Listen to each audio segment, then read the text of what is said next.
POCSO ಕೇಸ್ನಲ್ಲಿ ಕೇಂದ್ರ ಸಚಿವ ಬಂಡಿ ಸಂಜಯ್ ಪುತ್ರ ಅರೆಸ್ಟ್ ಆಗಿದ್ದಾನೆ.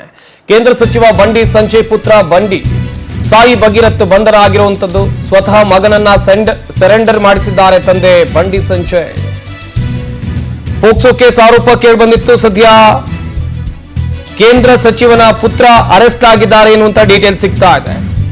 ಆರೋಪಿ ಬಂಡಿ ಭಗೀರಥ್ಗೆ 14 ದಿನ ನ್ಯಾಯಾಂಗ ಬಂಧನವನ್ನ ನ್ಯಾಯಪೀಠ ವಿಧಿಸಿದೆ. ಮೆಟ್ರಿಲ್ ಮ್ಯಾಜಿಸ್ಟ್ರೇಟ್ ಕೋರ್ಟ್ ನ್ಯಾಯಾಧೀಶರು ಹೊರಡಿಸಿರುವಂತಹ ಆದೇಶ ಇದು. ಆರೋಪಿಯನ್ನ ಬಂಧಿಸಿದ್ರು ಪೇಟ್ ಬಶೀರಾಬಾದ್ ಪೊಲೀಸರು. ಆರೋಪಿಯನ್ನ ನ್ಯಾಯಾಧೀಶರ ಮುಂದೆ ಪೊಲೀಸರು ಹಾಜರುಪಡಿಸುತ್ತಾರೆ. ಹಾಗೆಯೇ ಹೈದರಾಬಾದ್ನ ಚರ್ಪಲ್ಲಿ ಜೈಲಿಗೆ ಕಾಕಿ ಕಳುಹಿಸಿದೆ ಆರೋಪಿಯನ್ನ. ಕಾನೂನಿನ ಮುಂದೆ ಎಲ್ಲರೂ ಒಂದೇ ಅಂತೇಳಿ ತಂದೆ ಸಂಜಯ್ ಹೇಳಿರೋದು. ಪೋಕ್ಸೋ ಕೇಸ್ನಲ್ಲಿ ಕೇಂದ್ರ ಸಚಿವ ಬಂಡಿ ಸಂಜಯ್ ಪುತ್ರ ಅರೆಸ್ಟ್ ಆಗಿದ್ದಾರೆ. ಈತನ ಹೆಸರು ಬಂಡಿ ಭಗೀರಥ್ ಅಂತೇಳಿ. ಬಂಧನ ಆಗಿರುವಂತ ಹಿನ್ನೆಲೆಯಲ್ಲಿ ಆತನನ್ನ ನ್ಯಾಯಾಲಯಕ್ಕೆ ಹಾಜರುಪಡಿಸಲಾಯಿತು. ಸದ್ಯ ನ್ಯಾಯಪೀಠ 14 ದಿನಗಳ ನ್ಯಾಯಾಂಗ ಬಂಧನಕ್ಕೆ ಒಪ್ಪಿಸಿದೆ ಎನ್ನುವಂತ ಮಾಹಿತಿ ಕೂಡ ಸಿಕ್ಕಿದೆ. ಆರೋಪಿ ಬಂಡಿ ಭಗೀರಥ್ಗೆ 14 ದಿನಗಳ ನ್ಯಾಯಾಂಗ ಬಂಧನ. 17 ವರ್ಷದ ಯುವತಿ ಮಾಡಿರುವಂತ ಆರೋಪ ಇದು. ಕೇಂದ್ರ ಸಚಿವನ ಪುತ್ರನ ವಿರುದ್ಧ ಈ ಆರೋಪ ಕೇಳಿಬಂದಿತ್ತು. 17 ವರ್ಷದ ಅಪ್ರಾಪ್ತ ಬಾಲಕಿಗೆ ಲೈಂಗಿಕ ಕಿರುಕುಳ ನೀಡಿದ ಆರೋಪದ ಮೇಲೆ ಸಾಯಿ ಭಗೀರಥ್ ವಿರುದ್ಧ ಸೈಬರಾಬಾದ್ ವ್ಯಾಪ್ತಿಯ ಪೇಟ್ ಬಶೀರಾಬಾದ್ ಪೊಲೀಸ್ ಠಾಣೆಯಲ್ಲಿ ಪೋಕ್ಸೋ ಕೇಸ್ ದಾಖಲಾಗಿತ್ತು.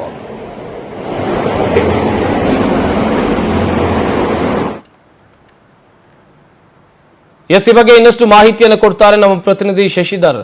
ನ್ಯೂಸ್ ಡೆಸ್ಕ್ ನಿಂದ ನೇರ ಸಂಪರ್ಕದಲ್ಲಿ ಜಾಯ್ನ್ ಆಗ್ತಾ ಇದ್ದಾರೆ. ಶಶಿಧರ್, ಗಮನಿಸ್ತಾ ಇದ್ವಿ ಒಂದ್ ಕಡೆಯಲ್ಲಿ ಈ ಕೇಸ್ ದಾಖಲಾಗ್ತಾ ಇದ್ದಂತೆ ರಾಜಕೀಯ ಆರೋಪ ಪ್ರತ್ಯಾರೋಪಗಳು ಕೂಡ ಜೋರಾಗಿ ಕೇಳಿ ಬಂದಿತ್ತು.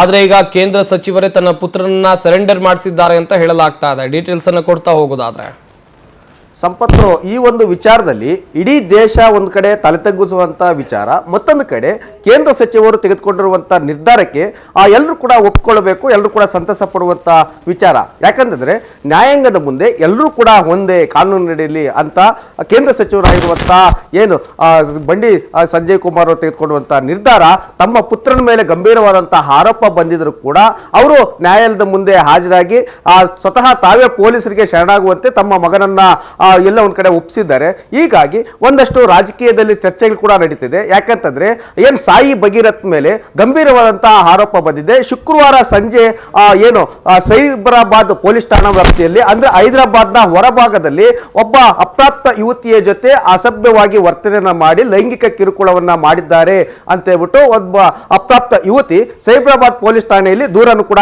ದಾಖಲಿಸಿದ್ರು.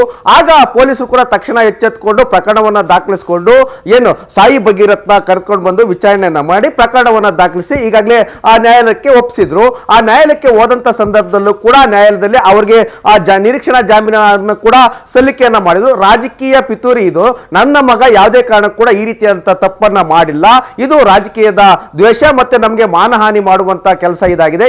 ಈ ಪ್ರಕರಣದಲ್ಲಿ ನಾವು ಹೊರಗೆ ಬರ್ತೇವೆ, ಆದ್ರೆ ಕಾನೂನಿನ ಅಡಿಯಲ್ಲಿ ನಾವೆಲ್ಲರೂ ಕೂಡ ಒಂದೇ ಆಗಿರೋದ್ರಿಂದ ನನ್ನ ಪುತ್ರನನ್ನ ನಾನು ಸ್ವತಃ ಪೊಲೀಸರಿಗೆ ಒಪ್ಪಿಸ್ತಾ ಇದ್ದೇನೆ ಅಂತ ಹೇಳ್ಬಿಟ್ಟು ಕೇಂದ್ರ ಸಚಿವರು ಅವರು ಸ್ವತಃ ಗೃಹ ವ್ಯವಹಾರಗಳ ಸಚಿವರಾಗಿದ್ರು ಕೂಡ ಅವ್ರು ಯಾವುದೇ ರೀತಿಯನ್ನು ಕೂಡ ರಾಜಕೀಯ ಒತ್ತಡವನ್ನು ಇರೋದಾಗ್ಲಿ ರಾಜಕೀಯ ಇನ್ನೇ ಏನು ಬ್ಯಾಕ್ ಗ್ರೌಂಡ್ ಅನ್ನ ಬಳಸಿಕೊಂಡು ತಮ್ಮ ಪುತ್ರನ ರಕ್ಷಣೆ ಮಾಡೋದಾಗ್ಲಿ ಯಾವುದನ್ನು ಕೂಡ ಮಾಡಿಲ್ಲ. ಸದ್ಯಕ್ಕೆ ಪೊಲೀಸರಿಗೆ ಒಪ್ಪಿಸಿದ್ದಾರೆ.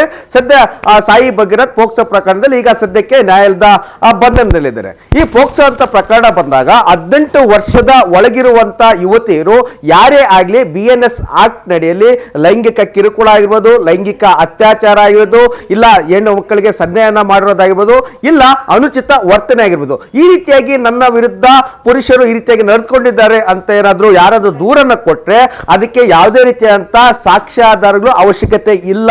ನಂತರ ಸಾಕ್ಷ್ಯಾಧಾರಗಳು ಏನೇ ಕೂಡ ಬೇಕಾದ್ರೂ ಕೂಡ ಅದು ನ್ಯಾಯಾಲಯದಲ್ಲಿ ಪ್ರಕರಣ ದಾಖಲಾಗಿ ಅವರನ್ನ ನ್ಯಾಯಾಲಯದ ಬಂಧನದಲ್ಲಿಟ್ಟು ಪೊಲೀಸರು ಯಾವಾಗ ತನಿಖೆಯನ್ನ ಮಾಡ್ತಾರೋ ತನಿಖೆಗೆ ಸಂಬಂಧಪಟ್ಟಂತೆ ಅಪ್ರಾಪ್ತ ಯುವತಿ ಕೊಟ್ಟಿರುವಂತ ಸ್ಟೇಟ್ಮೆಂಟ್ ಏನಿತ್ತು 164 ಆ ಸ್ಟೇಟ್ಮೆಂಟ್ ಗೆ ಆಧಾರವಾಗಿ ಪೊಲೀಸರು ಯಾವ ರೀತಿಯಾಗಿ ತನಿಖೆಯನ್ನ ಮಾಡಿ ಸಾಕ್ಷ್ಯಾಧಾರಗಳನ್ನ ಕಲೆ ಹಾಕ್ತಾರೋ ಅದರ ಮೇಲೆ ಪ್ರಕರಣ ನಿಂತಿರುತ್ತೆ. ಸದ್ಯಕ್ಕೆ ಸಂಜಯ್ ಭಗೀರಥ್ ಏನು ಮೇಲೆ ಬಂದಿರುವಂತಹ ಆರೋಪವನ್ನ ಪೊಲೀಸರು ತನಿಖೆಯ ಮುಖಾಂತರ ಅದನ್ನ ಸಾಬೀತನ್ನ ಪಡಿಸಬೇಕಾದ್ರೆ ಸದ್ಯಕ್ಕೆ ಕೇಂದ್ರ ಸಚಿವರು ತೆಗೆದುಕೊಂಡಿರುವಂತಹ ನಿರ್ಧಾರವನ್ನ ಎಲ್ಲರೂ ಕೂಡ ಒಪ್ಪುವಂತ ವಿಚಾರ ಅಂತ ಕೂಡ ಸ್ಪಷ್ಟವಾಗಿ ಹೇಳ್ಬೋದು.